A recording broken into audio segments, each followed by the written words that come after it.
Muito bem, pessoal, então vamos começar aqui o primeiro vídeo dessa série, onde a gente vai aprender um pouco sobre modelagem no Blender. Eu pretendo fazer como se fosse um curso completo, mas é uma série de vídeos, pode chamar de curso, de tutorial. E o meu objetivo desse canal, como eu falei um pouco no outro vídeo, é abordar temas que nem sempre são abordados nos outros canais, tentar trazer conhecimentos realmente relevantes para todo mundo, seja para quem já mexe há mais tempo, para quem nunca mexeu. Então, talvez os primeiros vídeos principalmente sejam, obviamente, mais focados nos mais iniciantes, mas eu espero que tenha algo a acrescentar para todo mundo, né? Também, se quem estiver começando agora tiver perguntas ou achar que está avançando muito rápido, fica à vontade para comentar no vídeo. E quem fica sem graça de botar comentário público, visto que a internet é uma selva, né, e podem vir respostas não tão educadas, pode sempre me procurar e mandar mensagem direta no Facebook, que sempre que eu puder eu vou responder também. Dito isso, vamos começar aqui. Primeiro eu quero passar uns conceitos básicos de 3D para vocês, né, assim, em geral do Blender, para a gente poder seguir, né? Então eu sei que tem gente que acha chato ficar ouvindo falatório, teoria que é direto botar a mão na massa, mas como eu sempre falo para todo mundo, 3D não é que seja difícil, mas exige paciência, né? Tem coisas que não dá para correr e pular toda a teoria e achar que é só chegar, botar um plano e sair da Extrude pode só te fazer gastar muito mais tempo no final do que prestar atenção e gastar um tempinho ouvindo sobre conceitos relevantes e teorias importantes, né? Então, durante esse curso a gente vai trabalhar com a versão 2.93 do Blender. Então eu recomendo, principalmente quem estiver começando, vai para essa versão. Quem está acostumado com a 2.79, com a 2.43, quem está brincando já na 3.0 alpha, quem quiser realmente seguir e saber que vai tudo funcionar igualzinho, obviamente eu recomendo que use a versão 2.93. Para quem é realmente assim, tipo, mas eu não sei nem onde é que eu baixo o Blender e talvez veio parar aqui no canal, o Blender é um software gratuito que pode ser baixado em blender.org. Tá bom? Blender escreve exatamente assim e .org, org, tá? Essa vai ser a versão recomendada por padrão lá no canal, tá bom? Lá no site deles, né? Então essa vai ser a versão aqui que a gente vai utilizar. Então quando a gente abre o Blender, a gente tem essa tela aqui, pode assustar algumas pessoas, mas essa tela é chamada Splash Screen, você pode desabilitá-la se quiser. Aqui ele te dá algumas sugestões de quando você vai criar um novo arquivo, se você quer abrir um arquivo que você já tem, os arquivos mais recentes, notas, né? Para quem não sabe inglês, não se preocupa, eu vou explicando tudo dentro do possível, e se eu esquecer de explicar alguma coisa, o que significa, ou é porque é um termo técnico que é usado em inglês mesmo no mercado brasileiro, ou foi porque eu realmente esqueci, me desculpem, é só perguntar que eu traduzo, não tem problema. Aliás, é importante já falar disso. Tem gente que pode baixar o Blender em português, usar em outra língua. Eu fortemente não recomendo por alguns motivos, tá? Então, primeiramente, o mercado por padrão mesmo no Brasil vai usar o Blender em inglês. Segundo, os termos do 3D que se aplicam não só ao Blender, como a área em geral para qualquer software vão estar em inglês. A maioria dos tutoriais e aulas gratuitas na internet vão estar em inglês, ou o software vai estar sendo utilizado em inglês. Então até um tutorial, às vezes, de um chinês vai estar com o Blender em inglês e você consegue acompanhar o que está sendo feito se você já está acostumado com os comandos, mesmo que você tenha que decorar um pouco. E obviamente, para quem, né, quiser aproveitar a oportunidade, vai usando os termos em inglês para aprender algum inglês e quem sabe eventualmente pegar uns trabalhos internacionais, né? E indo para a parte técnica, o Blender em outros idiomas, como o português, ele pode não estar traduzido adequadamente, tanto no sentido do que você está vendo, que algum texto pode não ser exatamente igual no inglês e pode ficar difícil de acompanhar, quanto no sentido técnico mesmo. Então, alguns bugs podem ser causados por causa da tradução, por causa dos acentos, que alguma coisa é mal interpretada. Então, quem quiser acompanhar isso direito não precisa ter medo, né? Para quem nunca mexeu com softwares de animação, não precisa ter medo do inglês. Vai ser tudo explicadinho, é só ir acompanhando e qualquer dúvida pode falar comigo. Os vídeos vão estar gravados no YouTube, mas eu estou à disposição no Facebook, apesar de eu morar em outro fuso horário, mas sempre que eu puder eu vou respondendo vocês conforme a minha disponibilidade, mas o mais rápido possível. Então essa tela vem aqui, se eu clicar aqui fora dela, vai aparecer essa tela, e para quem está abrindo o Blender pela primeira vez, já vai reparar uma diferença, que é um cubo que não está aqui, né? Isso acontece porque no Blender uma das coisas que a gente pode fazer é a gente salvar a nossa cena inicial.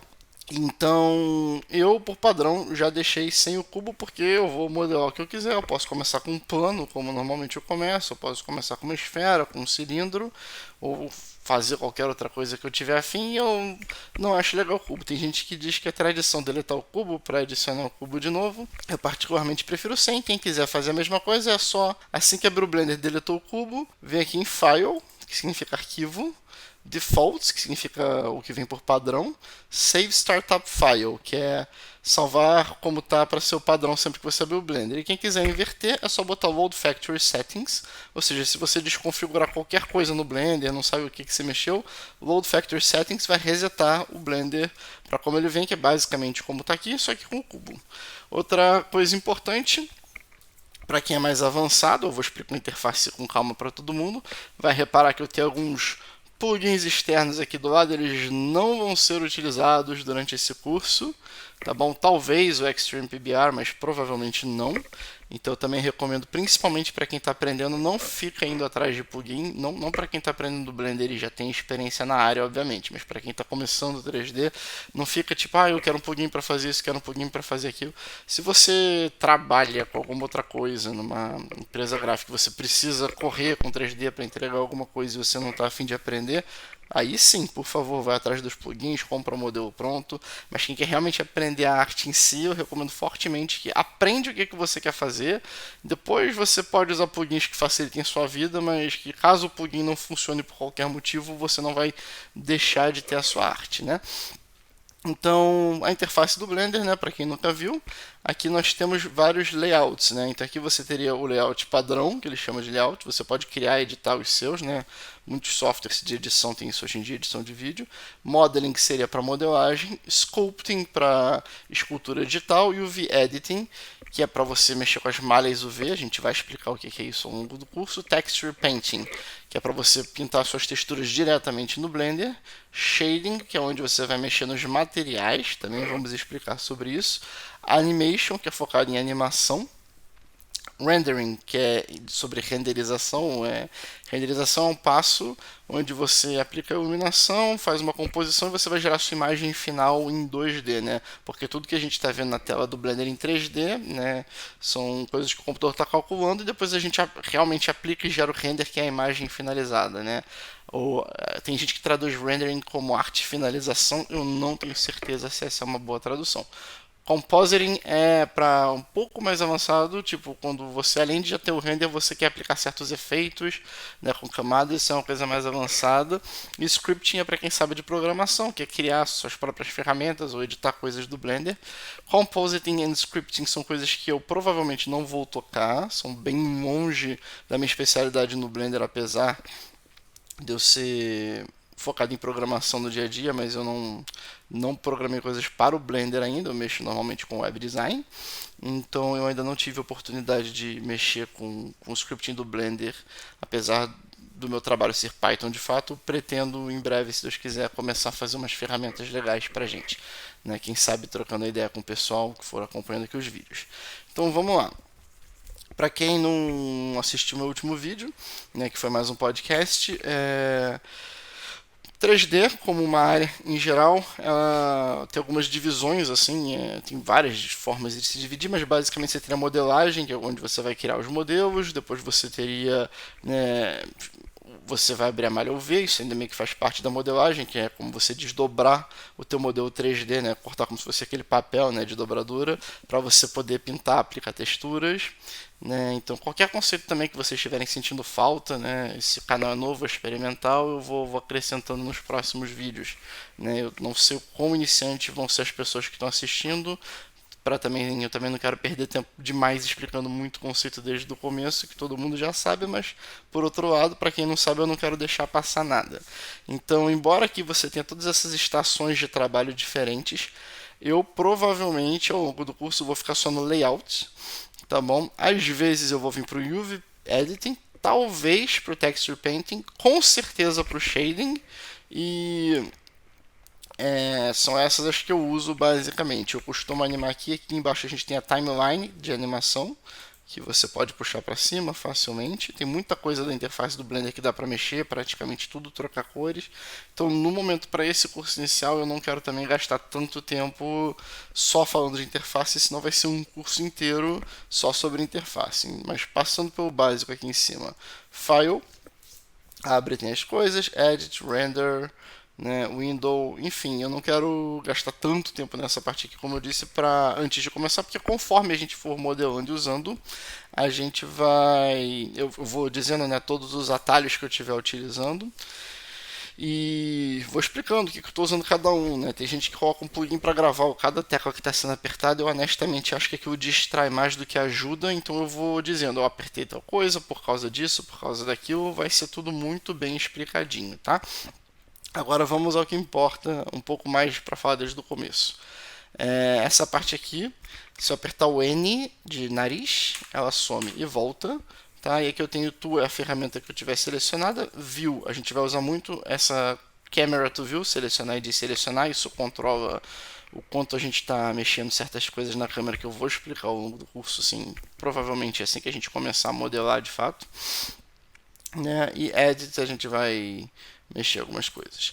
Então, quem quiser sumir com isso aqui é o N, tá bom? E aqui na direita a gente tem as coleções. Isso aqui é muito importante para quem tiver vontade de fazer qualquer coisa profissionalmente. Então a sua cena, né, a coleção da sua cena, aqui tem uma coleção que eu gosto de chamar essa coleção de Environment. E para quem não sabe inglês, seria o nosso ambiente, tá? Por que eu chamo isso aqui de Environment ou ambiente? Porque é onde eu costumo colocar todas as minhas luzes e câmeras aqui. Então eu fecho, eu tenho tudo aqui. Aqui do lado eu recomendo fortemente todo mundo que estiver acompanhando desde agora, vem aqui nesse filtro, marca essas opções aqui, tudo isso aqui. Essa última aqui não precisa, mas eu vou explicar o que são cada uma. Então marcando isso a gente vai ter essas opções todas aqui e o que elas fazem. A primeira aqui é que isso aqui é selecionável, né? Não estava marcado. Então, se eu desselecionar a câmera aqui, quando eu passar o mouse em cima da tela, eu não corro risco de selecionar a câmera. Mesma coisa para a luz. Não corre o risco. Então, eu posso deixar elas visíveis, que mesmo quando eu tiver um objeto na tela, eu não vou selecionar sem querer e não vou mexer. Se eu habilitar ali, agora eu posso selecionar, ficar laranjinha. Então, por isso que é obviamente muito importante. A segunda aqui, Hide in Viewport. O que significa? Se eu esconder aqui, eu não estou vendo a luz, então mesmo que eu habilite a seleção, se eu esconder com o olhinho, eu não estou vendo e nem selecionando, né? Então, quem quiser que nem apareça a luz na tela, só tirar por aqui. Quem quer que apareça, mas não quer selecionar sem querer, desabilita aqui. Não estou conseguindo selecionar alguma coisa sem querer. Checa nas suas coleções se a seleção está habilitada. O terceiro, que é no Viewport. O que significa? Se eu desabilitar aqui do Viewport a câmera, ela está desabilitada completamente, porém ela vai aparecer no render, né? Então, qual a diferença do olhinho para esse monitor? Como está aqui, Globally Disable in Viewports, enquanto esse aqui ele só Temporarily Hide, tá? Então, o que eu esconder com o olhinho é a mesma coisa que eu selecionar o objeto aqui, apertei H, deu Hide, você vê que aparece aqui. Se eu apertar Alt H, as coisas que estiverem escondidas voltam. Então, tudo que eu tiver escondido nesse olhinho, ou que eu vier aqui selecionar e apertar H, quando eu der Alt H, eles voltam, eles estão escondidos temporariamente. Porém, se eu desabilitar aqui, não importa o que eu apertar Alt H, eles estão desabilitados na Viewport, mas eles vão aparecer no meu render final. Isso é muito importante para quem tem um computador mais fraco, né? Tem gente que fala, como é que eu vou usar o Blender, meu processador é fraco, minha máquina, Ah, meu processador é fraco, eu tenho pouca memória, eu não tenho placa de vídeo, não dá para mexer com 3D. Gente, o computador de qualquer pessoa em casa com certeza é muito mais forte que o computador que foi usado para fazer o Toy Story 1. Então, você desabilitando essas coisas da viewport, você vai deixando sua cena mais leve, né? Então, quando você for salvar o arquivo, se quiser, desliga tudo, salva para você saber que ele vai abrir de novo o Blender sem ficar pesado, e depois você vai habilitando um objeto por um. Dá trabalho, mas quem precisar compensar aí a máquina é um jeito. E esse último aqui, que é o possivelmente mais importante, é o que vai aparecer no render. Então, ao contrário do anterior, por exemplo, se eu desabilitar o uso aqui e renderizar essa cena, e para quem não souber o que é render direito, eu tentei explicar um pouco, mas quando vocês verem ao vivo vocês vão entender melhor. A luz vai ser renderizada apesar dela não estar ocupando minha cena, né, gastando a memória do meu computador enquanto eu estou mexendo no 3D, mas quando eu renderizar vai aparecer. Se eu habilitar aqui desabilitar do render, significa que eu posso controlar aqui, mas ela não vai afetar o meu render, não vai aparecer na minha imagem final. Então eu vou mostrar uns exemplos reais para isso não ficar muito confuso. Tá? Então apertando Shift A, eu venho esse menu de Add, de adicionar, né? Shift A de adicionar, Add, onde eu tenho Mesh, Curve, Surface, Metaball, Text, Volume, Grease Pencil, tem uma infinidade de coisas que a gente pode criar. Não vou explicar tudo para esse exemplo, daqui a pouquinho eu já volto aqui. Então eu vou criar um cubo, tá bom? Aqui, eu vou ver se o meu gizmo está habilitado, vamos falar um pouco sobre isso daqui a pouco. Vou habilitar minhas estatísticas, isso é muito importante para a gente, tá? E aí, com o gizmo habilitado aqui de mover, rodar e escalonar, que são as três operações básicas de manipulação de objetos 3D, eu posso mexer meu cubo aqui, ou para quem não gosta do gizmo, é só apertar o G para mover. E se você quiser mover no eixo específico, eu não estou clicando em nada, eu só apertei o G e estou mexendo no mouse. Se eu apertar Y, ele vai mexer só no Y. Se eu apertar X, ele vai mexer no eixo X. Se eu apertar Z, ele vai mexer no eixo Z. E se eu quiser dois eixos, é só eu segurar Shift e o eixo que eu não quero. Então, Shift Y, ele vai mexer no X e no Z. Shift X, ele vai mexer no Y e no Z. E Shift Z, ele vai mexer no Y e no X. Tá bom? O botão direito cancela a movimentação, caso você se arrependa e tenha selecionado algo sem querer. Então, uma vez que eu selecionei esse cubo, eu vou dar o Shift D e puxar mais um cubo para o lado aqui. Então, se eu apertar F12, não é o F mais o número 12, é o F12 em cima no teclado, onde tem do F1 ao 12, F12 o último, ele vai gerar o nosso render, tá bom? Antes de gerar o nosso render, uma coisa importante que precisa ser dito, principalmente para quem é iniciante, é vir aqui em Edit, Preferences. Isso pode acontecer sempre ou só a primeira vez que você abre. Vocês têm que vir aqui nesse menu onde está aqui CUDA. Se vocês não tiverem uma placa de vídeo da NVIDIA, desabilita e muda para AMD. Desabilita e muda para AMD. Se vocês tiverem uma placa de vídeo da NVIDIA, usa a NVIDIA. Tem gente que vai dizer, eu posso selecionar os dois, bacana. Não façam isso, tá bom? E eu vou explicar o porquê. Isso é uma coisa que pode ser útil para os mais avançados também. O que acontece é que a placa de vídeo sozinha, quando ela está computando, uma placa de vídeo boa no caso, ela sempre vai ser mais rápida do que o processador para computar a renderização, que é o que a gente vai ver daqui a pouquinho. Porém, se você marcar para os dois serem utilizados simultaneamente, o tipo de processamento, o tipo de trabalho que o processador faz, ele vai ocupar, né, o computador, né, e vai ocupar a placa de vídeo para ele mesmo conseguir processar. Então, ao invés de você ter os dois funcionando ao mesmo tempo, acelerando sua cena, você tem o processador meio que ocupando a placa de vídeo. A placa de vídeo, ao invés de renderizar sozinha tudo de uma vez e te entregar mais rápido, ela gasta tempo renderizando a parte dela e tentando ajudar o processador, que não é tão rápido, e aí você só acaba perdendo tempo. Além de que isso pode causar certos problemas técnicos que eu não saberia explicar muito bem, mas essencialmente é isso. Se alguém entende de criptomoedas e pesquisar um pouquinho sobre mineração, também pode-se usar um desses dois mesmas peças, vocês vão facilmente achar sobre isso, que vai ser altamente recomendado usar só placa de vídeo. Para quem tiver uma NVIDIA, pode vir aqui em OptX também e ativar aqui. Isso vai servir para um negócio chamado Anti-Aliasing ou Denoise, que a gente vai ver mais para frente. E como é uma placa de vídeo NVIDIA que tem CUDA e OptX, ela não vai ter o OpenCL, que provavelmente vai ser para as placas AMD. Eu não entendo de placa de vídeo AMD e não recomendo para quem trabalhar com 3D. Se você quiser economizar o que você puder no resto do seu computador e investir o que puder numa boa placa de vídeo NVIDIA, recomendo muito. Inclusive, vocês veem aqui que a minha não é tão nova, ela é da série 10. Quem também não entender de placa de vídeo, fica à vontade para me perguntar. Quem puder pegar da série 20 ou 30, que ela já tem RTX ao invés de GTX, eu acho que tem um recurso chamado Ray Tracing, que é bem bacana, que a minha não tem. Então, embora ela seja mais forte do que uma 2080, por exemplo, sem TI como hardware, ela não vai ter essa capacidade técnica de produzir esse Ray Tracing, que pode ser bem interessante. Obviamente, vocês não vão ver aqui porque eu não tenho o recurso técnico necessário. Outra coisa legal, já que a gente está nesse menu de preferências, é aqui a gente tem os add-ons, tá? Então procurem aqui Wrangler, Node Wrangler. Isso aqui deveria vir habilitado por padrão, não vai ter, é só vocês marcarem esse quadradinho. Isso é muito importante para muita coisa no Blender. Eu não sei nem como é que o Blender não funciona. Eu nem sei como o Blender funciona sem isso aqui. Então, como a gente vai usar, principalmente quando for fazer os shaders, habilitem e eu vou explicar mais sobre isso depois. Aqui vocês podem ver Missing Scripts. Tá?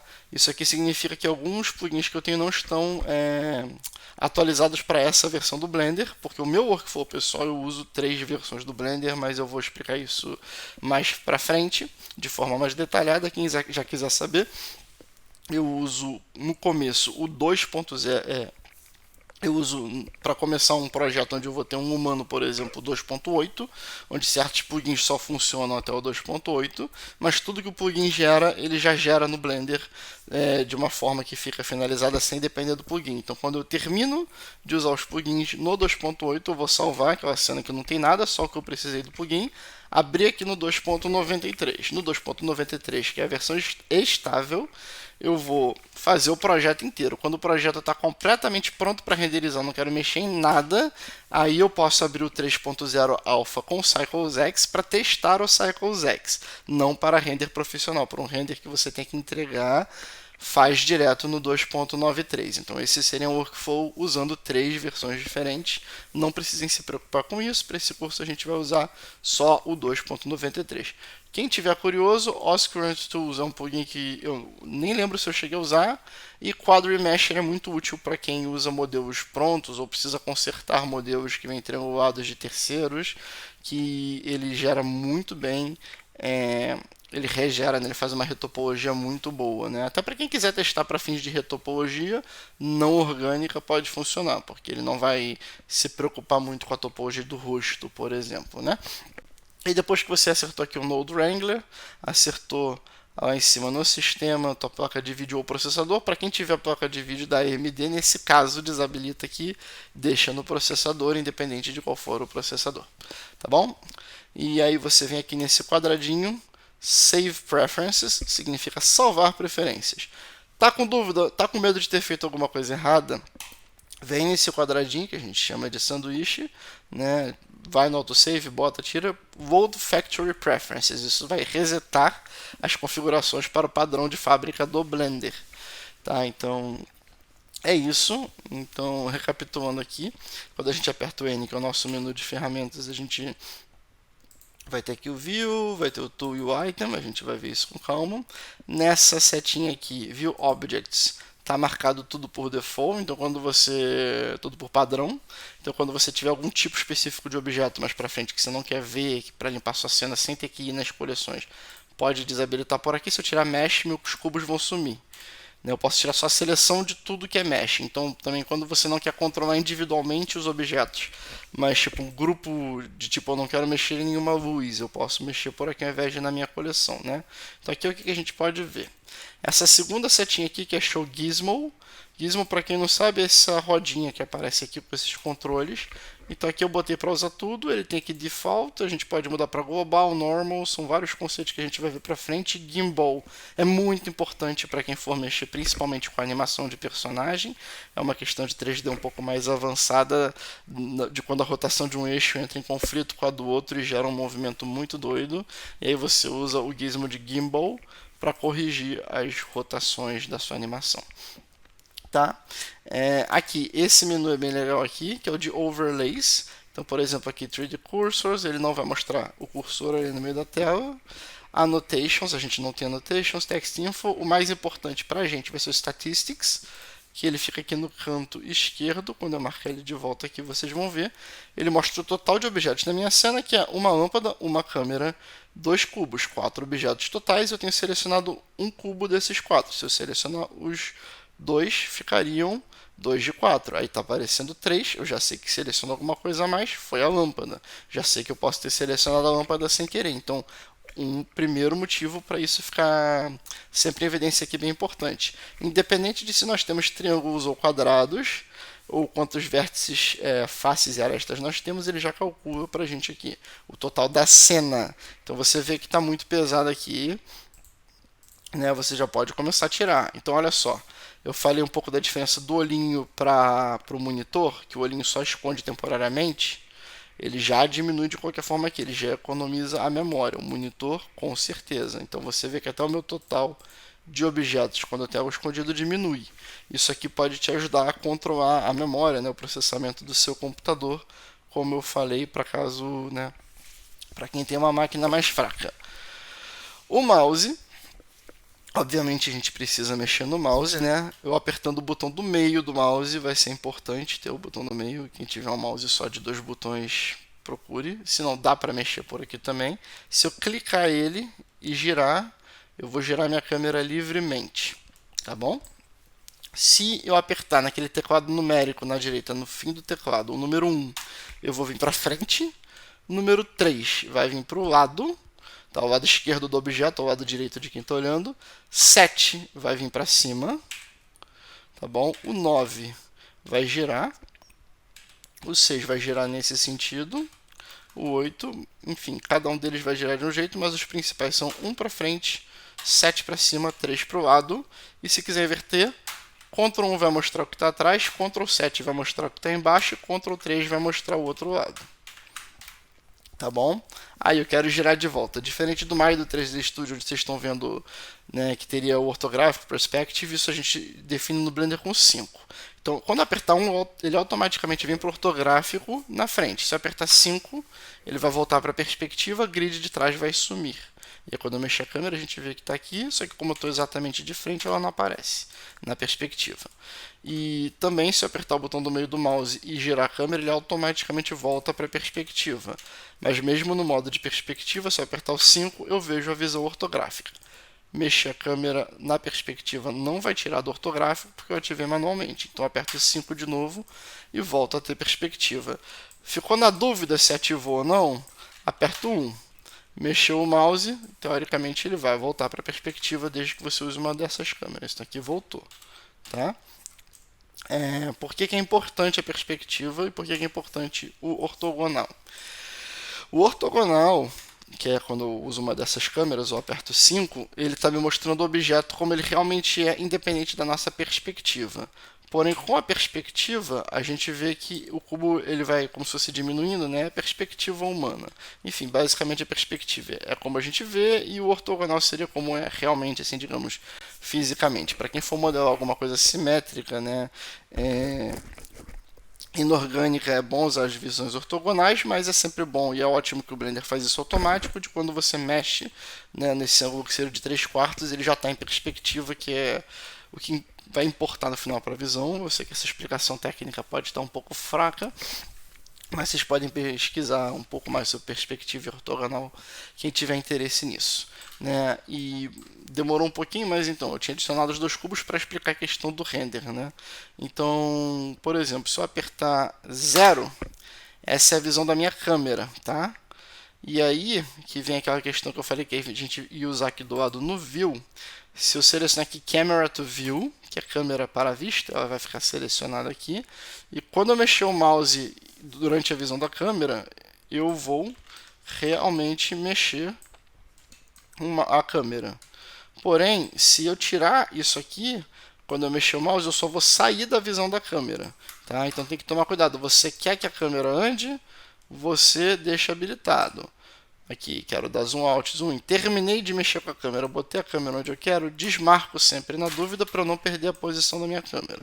Outro jeito de deixar a câmera onde quer com certeza é marcando um keyframe, mas a gente vai ver isso bem mais para frente, se ver durante esse curso, já que por enquanto vai ser focado na modelagem, keyframe é matéria de animação, tá bom?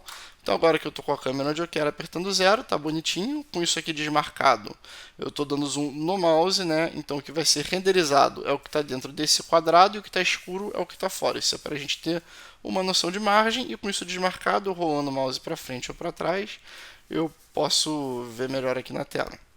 Apertando F12, eu vou renderizar, mas uma última coisa que eu tenho que fazer antes de renderizar é, lembrando que a gente foi no Edit Preferences e eu conferi aqui que é a minha placa de vídeo, a gente tem que vir aqui nas configurações, depois eu vou explicar esse painel com calma.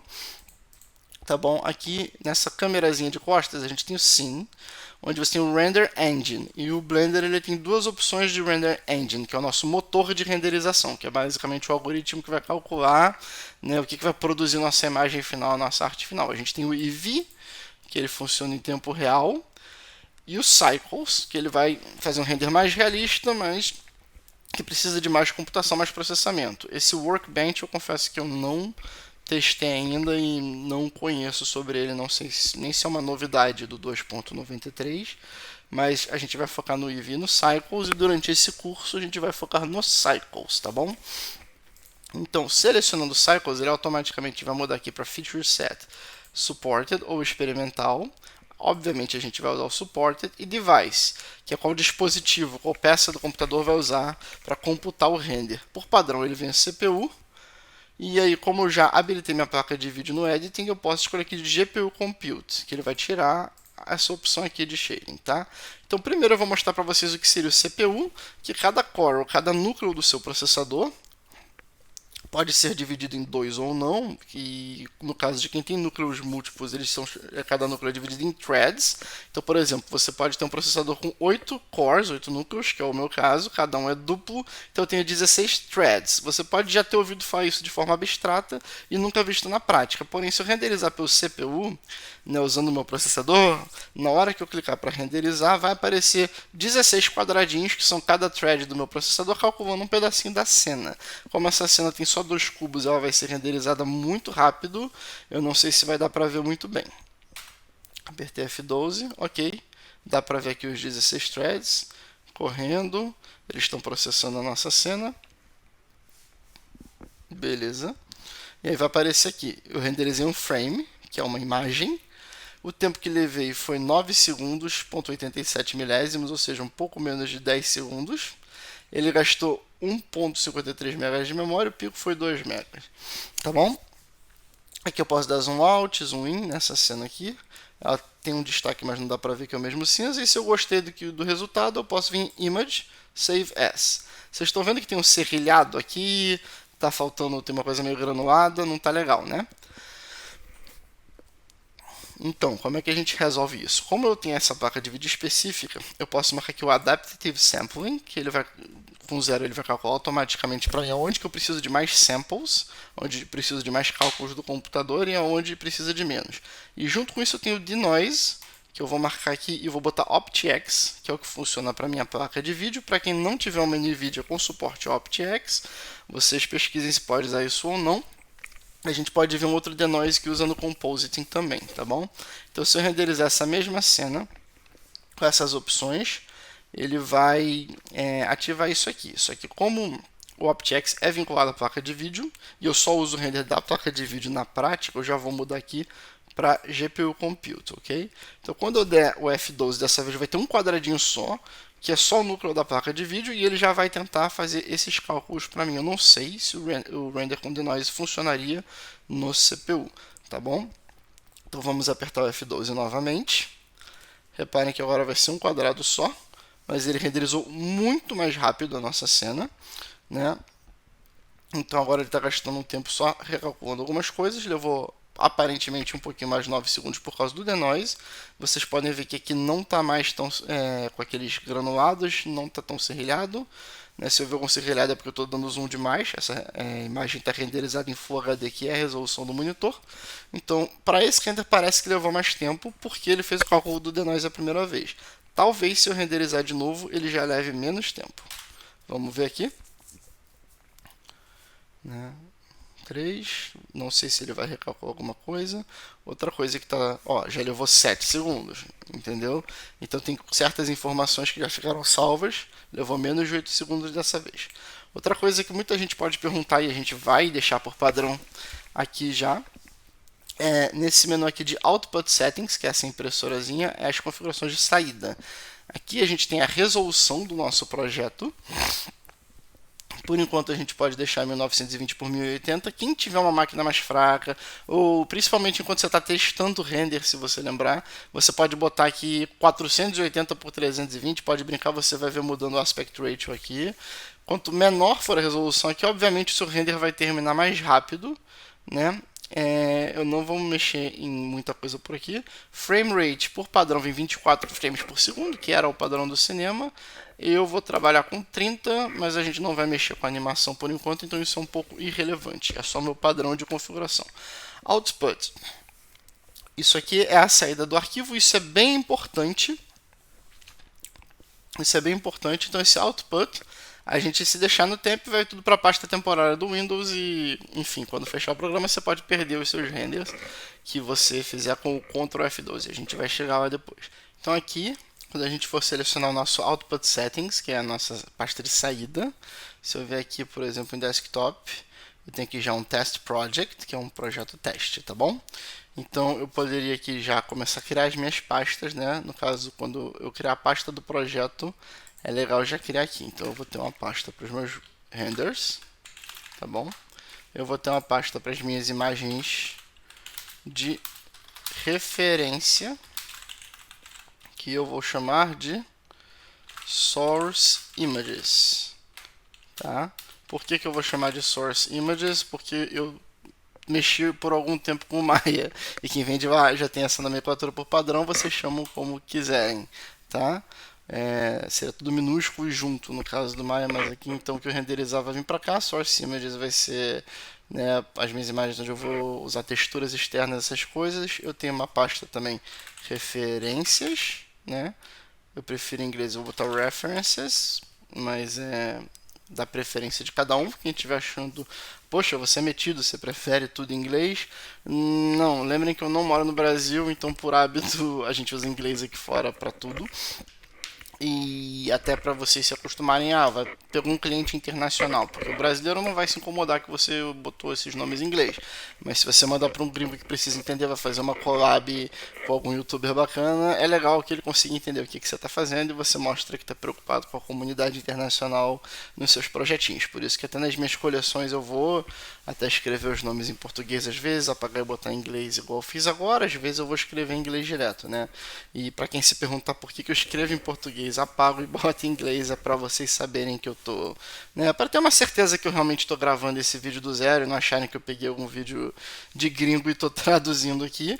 Então, aliás, quem tiver qualquer dúvida, né, para quando for gravar o próximo vídeo, bota não sei o que na sua tela para eu ver que é você mesmo gravando. Não tem problema nenhum, apesar de que daria para fazer isso na edição, mas enfim, fique à vontade para perguntar qualquer coisa, né, testar, eu não tenho muito problema com isso. Claro, se eu achar a pergunta muito boba, eu posso ignorar. Tá? Então aqui a gente vai criar algumas pastas, a gente vai criar outras pastas aqui depois, mas a gente pode começar com essas. Dentro da pasta Renders, eu posso aceitar aqui. E pronto, agora quando eu salvar alguma imagem, já tem um output. Se eu for salvar uma animação, que ao invés do F12, apertando Ctrl F12, ele vai renderizar o meu frame range. Isso não é tão importante para esse curso, mas só para vocês verem. No caso aqui é 1 a 250, o mesmo daqui. Se eu mudar aqui, muda por aqui também, e vice-versa. Então se eu mudar aqui para o 5, ele vai começar no 5. Se eu mudar aqui do 1, ele vai voltar para o 1. tá bom? Então o Ctrl F12 vai renderizar 250, né? Por que que ele só a renderização de animação manda automaticamente para cá? Porque com a renderização normal de um single frame, reparem aqui, não sei se deu para ver no vídeo, o granuladinho sumindo da placa de vídeo. Ó, já levou um pouquinho menos de tempo, eu acho, porque quando eu faço um só, eu posso vir Image, Save As, Imagem, Salvar Como, e escolher onde eu quero salvar. Quando eu tenho uma sendo renderizada seguida da outra, o computador já manda para onde eu quero, com a sequência com o nome bonitinho, tá? Então, aqui no Output, temos aqui Post Processing, Metadata, você pode escolher o que vai ficar nas... Você pode escolher o que vai vir nos detalhes do seu arquivo, né? Quando você abre uma foto, você tem a data, o tempo, quanto tempo levou para renderizar, você pode deixar tudo isso guardado no metadata. Recomendo fortemente que deixem pelo menos o padrão, não desmarquem o metadata, porque mesmo quem está começando agora, amanhã ou depois você vira o senhor do Blender. Amanhã ou depois você vira um super artista no Blender e alguém diz: ah, esse aqui foi um render que eu fiz bacana. E você olha lá e vai dizer: não, esse render é meu. Aí você vai dizer prova, você vai abrir a sua imagem com metadata e você vai mostrar que o seu render foi feito numa data anterior à publicação da pessoa, né? E aí ele conseguiu destruir a carreira dele, porque a comunidade de 3D, mesmo internacional, é ridiculamente pequena e é muito fácil, né, um entregar para o outro. Assim como se vocês sempre postarem um render de vocês não correm muito risco de serem plagiados, porque qualquer pessoa que viu normalmente vai te contar, né, denunciar caso alguém tente roubar a sua arte. Isso é muito bacana, né? Aqui voltando para a câmerazinha de Render Properties, eu botei o OptX, Light Paths, não acho que tenha muita coisa para mexer agora, a gente vai explicar isso depois, quando chegar em render lá no final. Volumes, mesma coisa, Hair a gente não vai mexer. Motion Blur é importante para animação, né? Ele vai gerar aquele efeito, isso gasta a computação, tem gente que prefere fazer na pós, e aquele blurzinho do movimento que fica mais suave. Né? Film é onde a gente vai mexer numa coisa muito importante aqui, que é o Transparent, tá? Eu sempre uso isso. O que isso vai fazer? Isso vai permitir que a gente renderize um canal chamado Alpha. O que é Alpha? Quando você renderiza uma imagem, digamos, JPEG, ela só tem 3 canais, que é o RGB, que é o Red, Green and Blue, que são as 3 cores primárias de emissão. São as cores que estão sendo emitidas pela luz, que são vermelho, verde e azul, tá? A gente tem um outro esquema de cores que é o CMYK, que significa Cyan, Yellow, Magenta and Black, ou ciano, amarelo, magenta e preto, que são as cores refletidas. O que é uma cor emitida e uma cor refletida? Para quem não sabe, cor emitida é a cor da própria luz. Então, quando você olha para um projetor, para a luz dele, aquela luz, se tiver branca, porque tem a verde, a azul e a vermelha juntas, que formam o branco, porque luz somada vai dar branco. Enquanto se você pegar vários lápis de cor e você começar a colorir um em cima do outro, que você está em CMYK, né, o papel refletindo a luz, na verdade, né, uma tinta, é uma luz refletida, o somatório dela já vai dar preto. Tá bom? Então, enquanto o RGB é a luz que está vindo, né, a fonte, o CMYK é o reflexo. Então, por exemplo, se você está fazendo uma arte para ser apresentada no monitor digital, que é um emissor de luz, você vai ter o esquema de cores RGB. Já se você fizer uma arte impressa num papel, que é a tinta que está refletindo a luz, você vai usar o esquema de cores CMYK. Então, né, isso que vai fazer essa diferença de cores primárias, que certas pessoas podem ficar meio confusas, eu posso explicar melhor para quem tiver interesse, né? Eu sei que está bem longo, com muitas explicações e conceitos teóricos, mas é porque eu quero genuinamente fazer o curso mais completo possível, com o máximo de material que eu puder passar, para vocês realmente aprenderem. Eu não quero que seja mais um tutorial que vocês vão imitar o que eu estou fazendo na tela e depois não saber nem repetir sozinhos a mesma coisa sem ter que assistir o tutorial de novo. Eu quero realmente ensinar modelagem para você depois poder pegar e modelar o que você quiser, e se tiver dúvida botar a culpa em mim, eu me desculpe e te ensino o que faltou, caso a culpa seja minha. Enfim, voltando aqui para o Blender, então quando eu apertar F12, eu falei do RGB, certos formatos de arquivo, né, o JPEG ele vai ser RGB, certos formatos como o PNG, o TIFF, entre outros, eles vão ser RGBA. Então o que é esse quarto canal? É o alfa, que é a transparência ou opacidade. Então quando eu apertar F12 dessa vez, vocês vão ver que não tem aquele fundo cinza aí, agora então que eu estou vendo é só meus objetos, tá? E eu particularmente recomendo fortemente sempre renderiza com o filme transparente aqui marcado. Primeira coisa que faz quando começou o projeto, igual eu fiz aqui, marca a transparência, renderiza com o fundo transparente. Por quê? Porque se você quiser depois colocar qualquer fundo aqui, é super fácil. Você abre o GIMP ou o seu programa de edição favorito, né? DaVinci Resolve, o próprio Blender, você vai na composição, você coloca um fundo. Tirar o fundo vai ser um saco. Então, para qualquer fim, você quer ter o teu personagem, tua arte, qualquer coisa sem fundo, para depois você trocar o fundo à vontade, ou tá renderizando uma cena em camadas, o que for, sempre filme transparente. Tem gente que pode discordar, essa é a minha metodologia pessoal. É óbvio que isso é uma preferência pessoal, né? E dica de um pouco de experiência. Então, na dúvida, façam isso. Obviamente, se eu botei o fundo transparente, se eu quiser salvar esse render, eu vou vir em Image, Save As, imagem, salvar como. Já está em PNG. Vocês podem ver aqui, preto e branco, black and white, RGB. Se eu marcar RGB, ele automaticamente vai jogar um fundo de volta. RGBA alpha, que aí ele vai salvar a transparência. Se eu escolher JPEG, como eu disse, ele não vai ter o RGBA. Tá bom? Então eu vou voltar para o PNG, para o RGBA. Você repara que diferente do JPEG, que ele vai ter a qualidade, que ele tem a compressão. Aqui ele está com 15% de compressão, seria como uma qualidade de 85%. Você pode diminuir a compressão, vai aumentar a qualidade do seu arquivo junto com o tamanho dele. Assim como o contrário, está ficando muito grande a imagem que você está salvando, aumenta a compressão. Color Depth, 8 bits ou 16 bits. O que é isso, né? Muita gente confunde ou não sabe. Basicamente, 8 bits é o que você conhece no mundo real, onde a cor mais clara é branco e a cor mais escura é preto. Tá? Eu normalmente só trabalho com 32 em outros programas, mas eu imagino que o 16 ele já consiga passar do branco e passar do preto.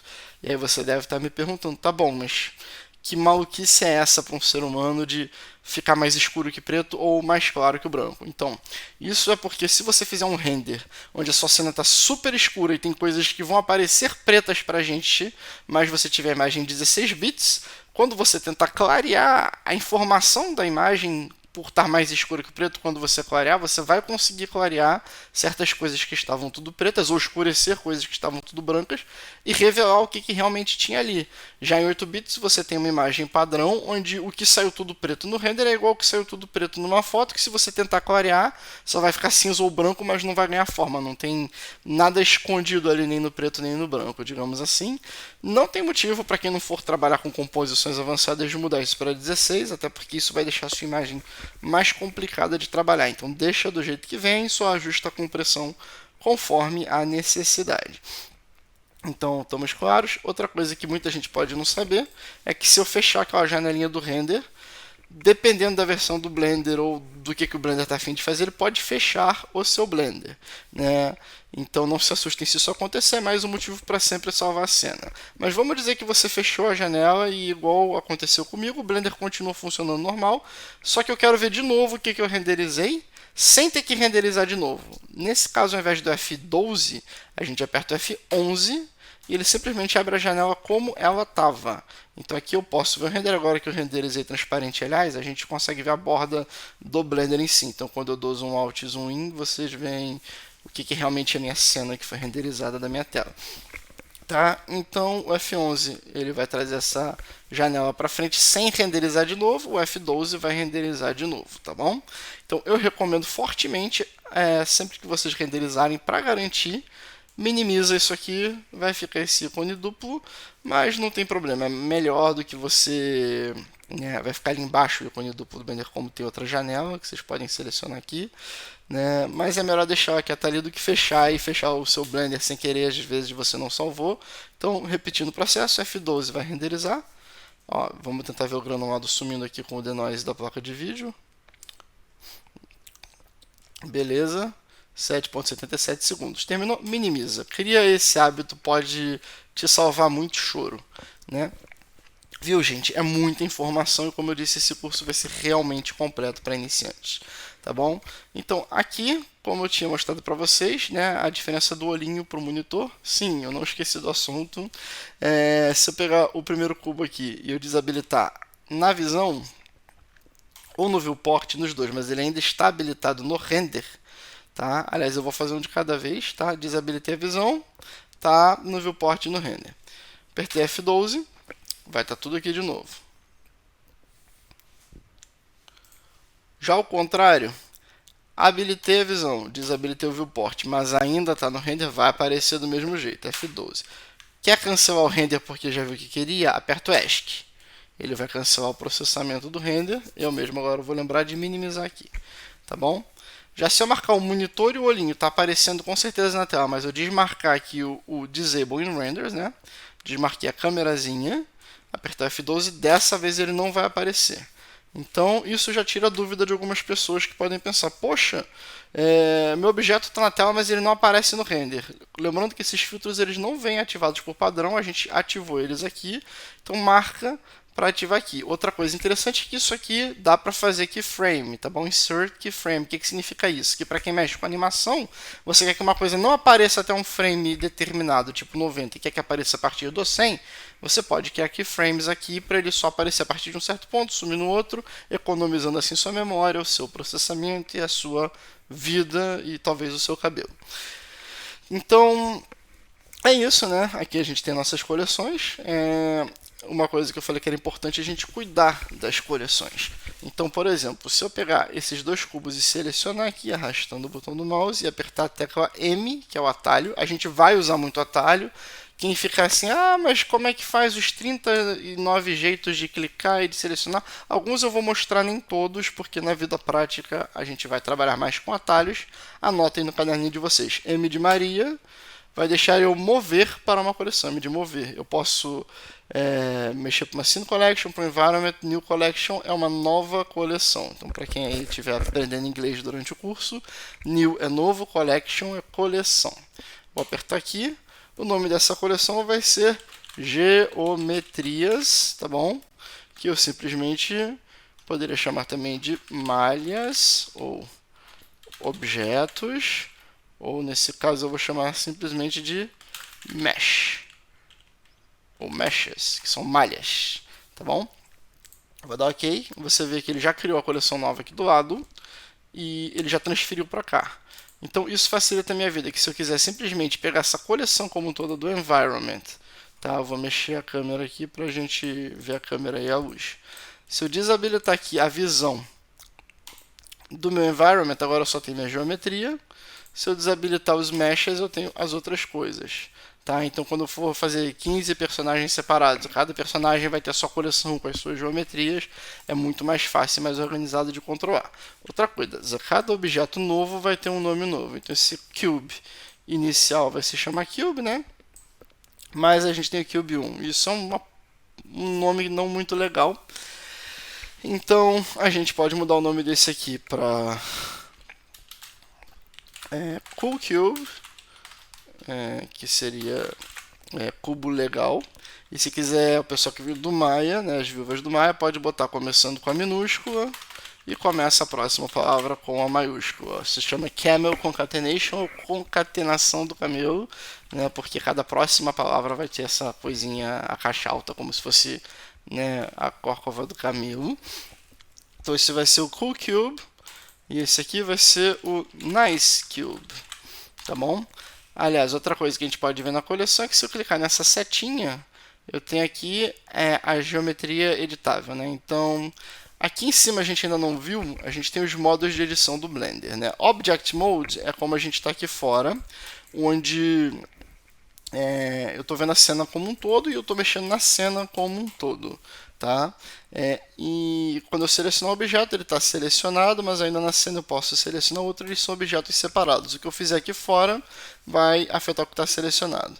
Edit Mode, ele vai pegar o último objeto selecionado, ou o objeto que eu selecionar, e vai vir para o Edit Mode. Você pode ativar esse modo apertando o Tab, né, do teclado, perto da letra Q.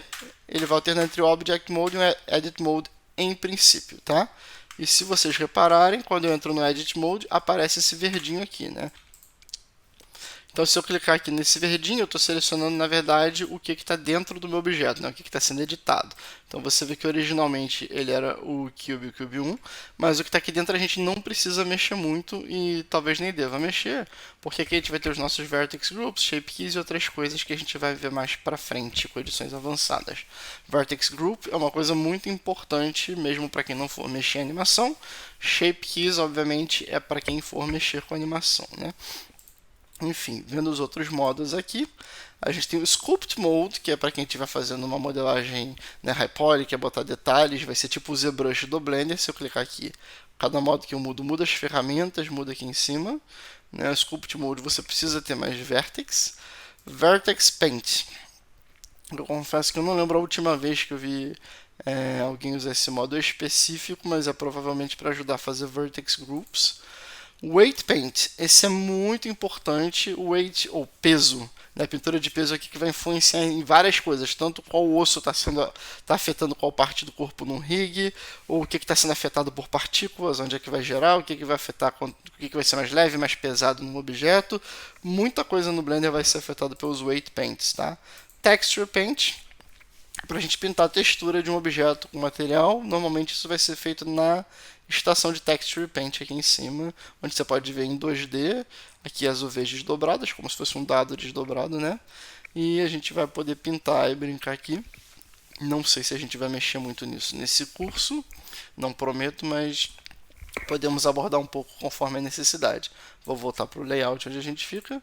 E aqui finalmente a gente tem o Object Mode. Quando você tem um rig, se você selecionar os bones, né, os ossos ou a armadura, você tem outras opções como Pose Mode. O Pose Mode, que é o modo de pose, né? Se eu selecionar o cubo aqui, apertar o Tab para vir no modo de edição, vocês vão reparar que apareceram esses pontinhos. E daí vem a questão que muita gente prefere desabilitar, né, os gizmos aqui, tirar o Move Rotate Scale e mexer através dos atalhos. G para mover, como eu tinha falado antes, S para esticar, eu vou precisar selecionar mais de um, escalonar, eu posso escolher os eixos, onde eu quero que mexa, se tiver disponível, como são só dois não vai. Se eu selecionar o objeto inteiro, vocês vão ver melhor aqui, S, Y, X, Shift X, Shift Z e Shift Y, tá? E o R para rodar, onde eu também posso rodar num eixo específico, ou posso rodar livremente. Tá? Por quê? Porque quando você tem o gizmo e está no modo de edição, às vezes pode confundir. Você quer selecionar um vertex e acaba clicando e mexendo, né? Então, tem gente que pode não gostar muito disso. Do gizmo está na frente, vocês usam conforme a preferência de vocês aqui no Move Rotate Scale. Vocês também podem habilitar só um deles, pode deixar só para rodar, pode deixar só para mover, só para esticar. Eu uso por padrão os três de novo, Viúva do Maia. E aqui, isso é o que vai permitir a gente manipular. Aqui no caso, se eu apertar 1 do teclado, eu vou mexer nos vértices. Se eu selecionar 2, eu estou selecionando essa aresta. E se eu selecionar os 4 aqui em cima, eu vou ter essa face de cima selecionada. Se eu apertar o 2 no teclado, eu vou selecionar já diretamente as arestas, ou edges. E se eu apertar o 3, eu vou selecionar as faces. E se eu passar o mouse aqui na frente, ele só vai selecionar as faces que eu estou vendo. Aí, quem quer vir do Maya para o Blender já achou um bom motivo. Tá? Ah, mas eu quero selecionar o que está atrás. Não tem problema. Dentro do modo de edição, você segura Alt e aperta Z de zebra e está transparente. Você vê que no modo de Faces ele vai até botar esses pontinhos para você não se confundir se eu estou selecionando a face da frente ou se eu estou selecionando a face lá de trás. E se eu puxar o mouse agora, eu seleciono tudo. Tá?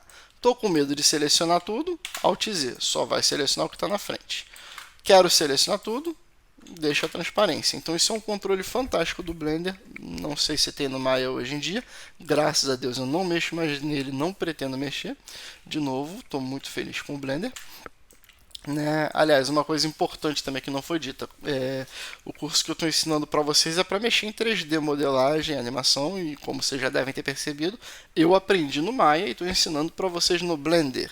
Né? Se você aprende a arte em si, O software que você usa é só uma ferramenta e sabendo o que fazer, depois você só tem que aprender como fazer o que você já conhece no outro software. Então, quem tiver dúvidas sobre o mercado, eu vou aprender Blender, mas o mercado quer que eu use o Maya.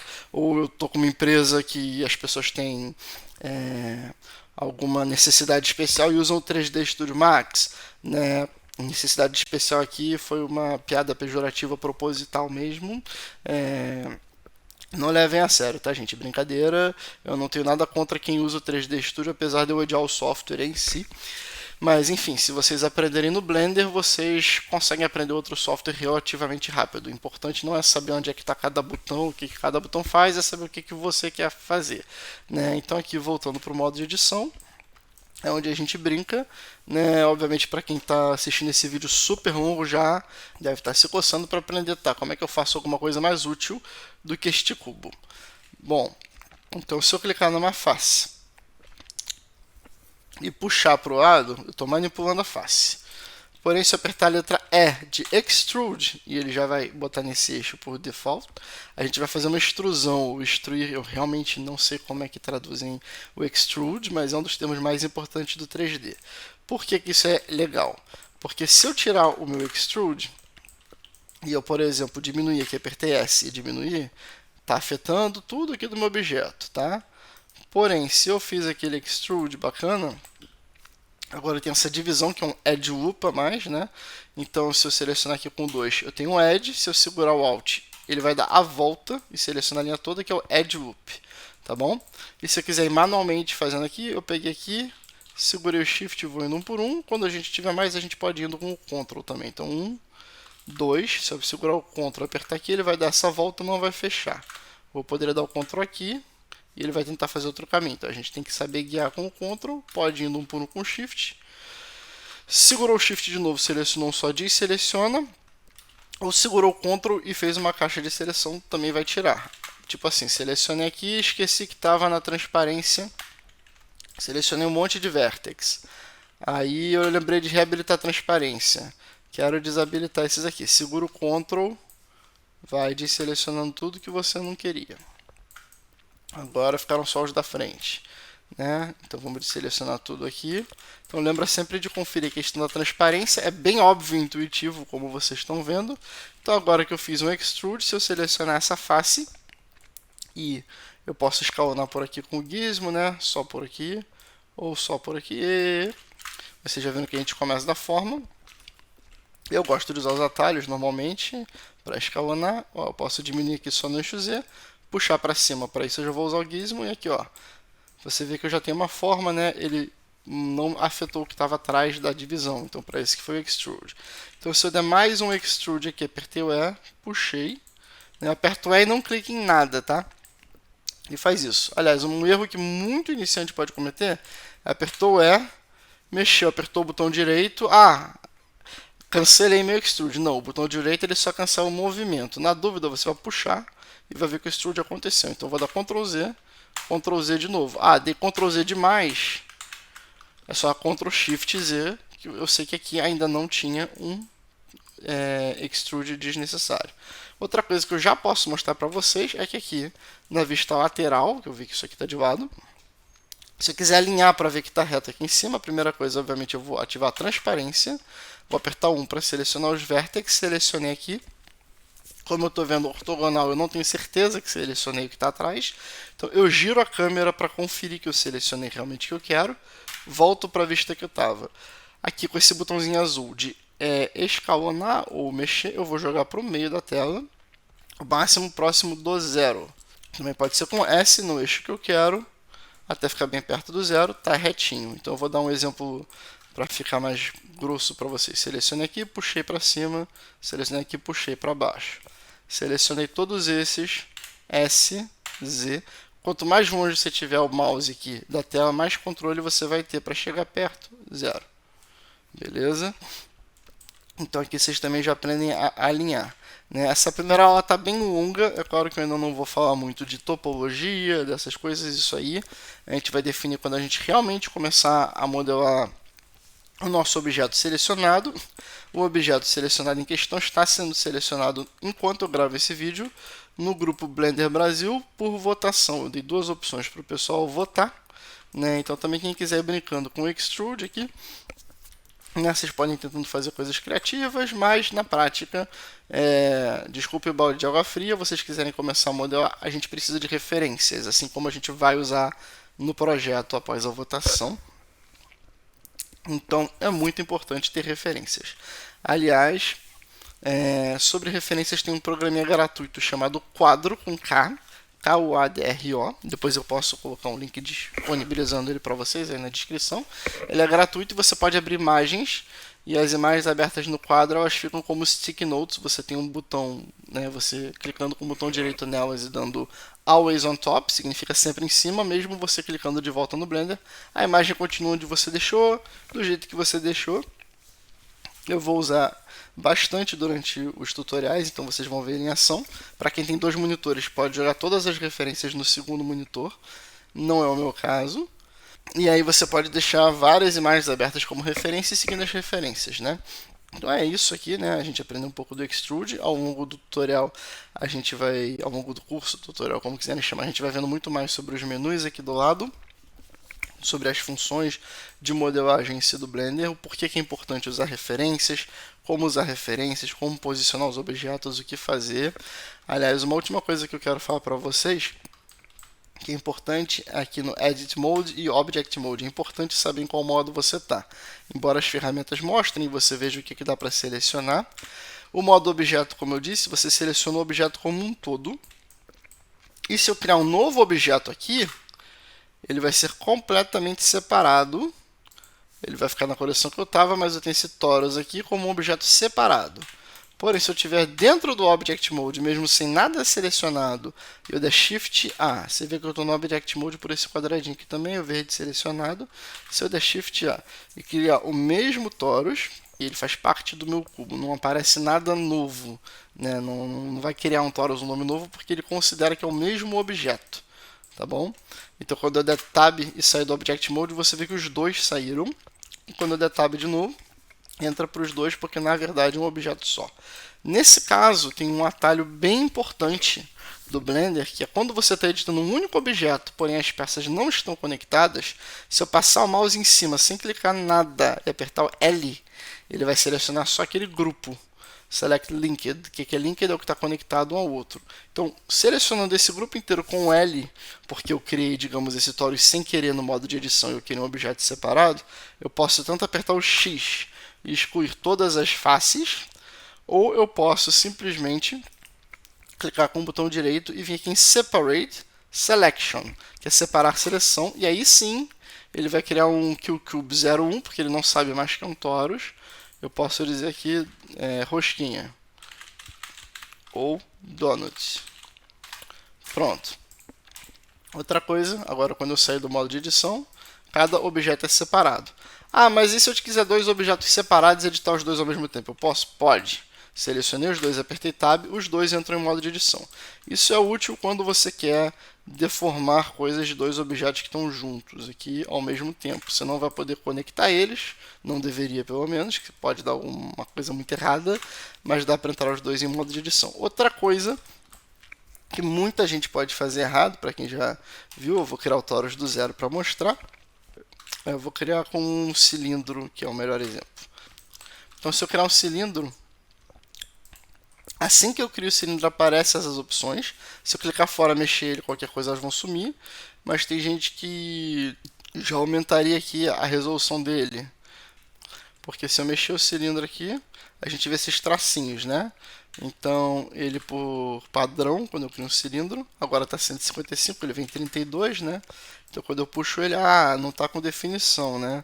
Então, a pessoa cria já o cilindro aqui, mexe cilindro, e tipo, vou botar logo 256, pronto, agora tá redondinho.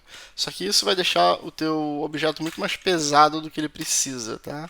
Então assim que você cria o cilindro, tá? Se você quiser deixar ele com 32, que é o padrão, e você puxar ele aqui para frente, é só clicar com o botão direito, Shade Smooth. Tcharam, ele fica redondinho. Qualquer objeto mais orgânico, menos quadrado, você ativa essa opção Shade Smooth e ele vai alterar a forma da iluminação. Até esse objeto todo cúbico, ele afeta e para sair dela Shade Flat, né, que é como o shader está sendo aplicado. Então aqui se eu der Shade Flat, ele vai voltar a aparecer assim. E isso afeta o render, tá, gente? Então isso não é uma subdivisão, isso não pesa mais. Mas se eu renderizar aqui como tá, meu cubo aqui, meu cilindro aparece com esses tracinhos. E se eu vier aqui em Shade Smooth, quando eu renderizar, ele já vai vir bonitinho. Então muitas vezes você pode deixar o seu objeto mais redondinho, sem depender tanto de subdivisões e coisas que deixem a sua cena mais pesada. Eu não sei se já foi muita coisa, muita informação para quem está abrindo o Blender pela primeira vez, mas eu espero que seja uma boa introdução sobre o programa, como é que usa um pouquinho a interface, né? E eu vou ficar no aguardo dos comentários de vocês. Se o vídeo está muito longo, se vocês preferem vídeos longos, se vocês querem mais conteúdo por vídeo, menos conteúdo por vídeo, né? Então, esse vídeo aqui já é para ser uma introdução ao Blender em si. Saber o que vocês estão achando do ritmo, se quer que vá mais rápido, mais devagar, o que vocês querem que eu cubra em específico também. E se tudo der certo e a votação tiver concluído até a gravação do próximo vídeo, a gente de repente já vai começar a modelagem do nosso personagem escolhido. Então, dentro do que foi visto aqui, eu aguardo os comentários com as perguntas e, enfim, comentários em geral de vocês perguntando o que vocês querem saber, falando sobre o que vocês entenderam, o que vocês não entenderam, o que vocês querem entender melhor, né? Por que modelagem poligonal, qualquer coisa assim. Vocês fiquem à vontade para perguntar o que quiserem, tá bom? Tudo é para ser visto ao longo do curso, mas é muita informação. Eu nem sei o quão grande esse vídeo já tá, né? Mas é um vídeo do YouTube, vocês podem ir pausando, voltando e reassistindo, marcando o tempo. Se alguma alma generosa quiser marcar os timestamps do YouTube, que é os tempos que eu estou falando de cada assunto, eu agradeço muito, e aí depois eu coloco na descrição do vídeo para vocês poderem selecionar direto o assunto. Eu realmente estou me esforçando bastante para pegar o que eu tenho de tempo livre e gravar esses vídeos. Eu espero que seja construtivo. Eu espero que vocês tenham entendido principalmente sobre as coleções, configuração do Blender, um pouquinho da movimentação do mouse. Eu nem falei muito, né, mas mexendo o botão do meio, né, a gente mexe com a câmera. Eu posso revisar isso no próximo vídeo também. Se eu segurar o Shift, eu vou mexer para os lados aqui. Se eu segurar o Alt, clicar no botão do meio do mouse e meio que girar, ele vai meio que dar essa volta. Eu não gosto muito disso. Eu normalmente só uso para rodar, mexer, rodar para frente e para trás para dar zoom. E aí, se você selecionar um objeto e apertar a barra em cima do número 8, ou do lado do asterisco, acho que é igual para todo mundo, ele foca completamente nesse objeto. Se você apertar a barra de novo, ela desfoca e mostra o resto, né? Então você repara que aqui, quando eu usar a barra, o resto some, mas ele não mexeu no olhinho. É só bem temporário, né? Quando você quer uma coisa mais isolada. E se você quiser sem isolar, mas você perdeu a cena, qualquer coisa, apertar o pontinho, ele vai vir para cá. Se eu apertar A, eu seleciono tudo, tá bom? Então é isso, espero que vocês tenham curtido. Essas questões da câmera ficaram mais por alto agora no final, mas a gente vai vê-las com bastante calma. Os modos de seleção, as ferramentas aqui, a maioria disso a gente cobriu nos atalhos, na verdade. A questão do cursor, como ajeitar o cursor, como ajustar as normais. A gente vai ver tudo isso ao longo do curso, e eu também estou no aguardo dos comentários de vocês para saber o nível de quem estiver assistindo esses vídeos, o que está muito rápido, o que está muito devagar. Desculpa se está repetitivo também. Se tiver muito devagar, obviamente, vocês podem acelerar no YouTube. Eu normalmente falo muito rápido, então eu estou me esforçando o máximo para falar o mais devagar e o mais claro possível. Então também, se tiver muito rápido, mesmo assim, me avisa, por favor, né? Se tiver qualquer parte que vocês acham que eu esqueci de cobrir que é importante, me avisem que eu vou cobrindo nos próximos vídeos também, conforme a gente for modelando. E o que eu quero sempre deixar claro, e eu quero ter certeza que eu estou conseguindo fazer, é trazer para vocês um conteúdo original, um conteúdo que esteja realmente acrescentando para vocês e que vai ensinar vocês a serem profissionais melhores ou artistas melhores, independente de qual for o objetivo. Aliás, depois, quem quiser saber a diferença de ser um artista versus um artista de produção, são coisas bem diferentes, né? Se você vai trabalhar num ambiente de produção, num estúdio, você tem que lembrar que é um artista de produção. Eu posso fazer um podcast sobre isso, um vídeo curto, ou só responder nos comentários mesmo. A gente vai vendo e é isso. Eu aguardo o retorno de vocês, o feedback. Então é isso, vou ficando por aqui e espero que vocês tenham gostado. E a quem assistiu até o final, eu agradeço imensamente. Eu espero que esteja valendo o tempo de vocês, porque eu sei que o vídeo é longo, os vídeos vão ser longos, porque, como eu disse no começo, relembrando, não é para ser um tutorial que a gente vai jogar uma imagem de frente, de lado, fazer por cima e depois vocês não vão nem saber fazer de novo sozinhos. Eu quero genuinamente que vocês aprendam o que está acontecendo na tela, por que está acontecendo e aonde que isso vai levar. Enfim, eu realmente quero responder tudo que eu puder das dúvidas de vocês dentro das minhas possibilidades, tá bom? Então acho que para esse primeiro vídeo já foi muito conteúdo, bem longo, e acho que a gente vai vendo as ferramentas e os menus do Blender conforme a gente for realmente utilizando eles ao longo dessa jornada. Um abraço a todos e até mais.